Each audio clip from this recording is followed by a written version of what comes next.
Hello guys, Eid মুবারক। আশা করি সবাই ভালো আছেন আর আমিও ভালো আছি। তো ঈদের ভিডিওটা এতটাও বড় করব না, কারণ ঈদের দিন এত কাজ করেছি যে ভিডিও করার মতো সময় ছিল না।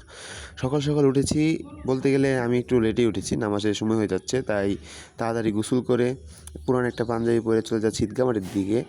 এদিকে আত্মীয় স্বজন মেহমান এসে বাড়িঘর ভরে গেছে এবং ঈদগাহ মাঠে যেয়ে অনেক ভালো লাগছিল, কারণ অনেক মানুষ ছিল যারা হয়তো সব সময় আসে না। এদিকে নামাজ শেষ করার পরেই তো আমার ফ্যান ফলোয়াররা চারদিক দিয়ে ঘিরে ধরেছে, তাই তাদেরকে না করতে পারি নাই। তাদের ভালোবাসায় তাদের সাথে সেলফি টেলফি তুলে বাসার দিকে রওনা হলাম। আর বাসায় গিয়ে পাঞ্জাবি খুলে লুঙ্গি পরে হয়ে গেলাম কষাই।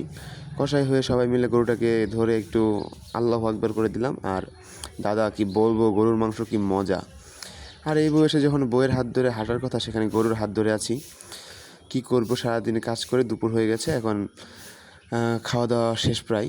একবারে সেটা ভরে গরুর মাংস খেয়েছি দাদা। আরে দাদা কি বলবেন!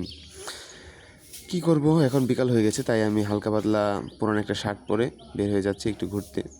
আর নতুন জুতো পরে পায়ের অবস্থা খুব খারাপ হয়ে গেছে, নতুন জুতার কারণে পায়ে অনেক চাপ পড়ছিল। ঘুরতে ঘুরতে চলে গেলাম একটু শহর দিকে। শহর বলতে আমার সেই চিরচেনা বন্ধুবান্ধবদের সাথে একটু আড্ডা দিতে। রাস্তায় দুজন ফলোয়ারের সাথে হঠাৎ দেখা হয়ে গেল। ওরা বিগ ফ্যান। যেহেতু ঈদের দিন, তাই হালকা ফটোশ্যুট করতেই হয়।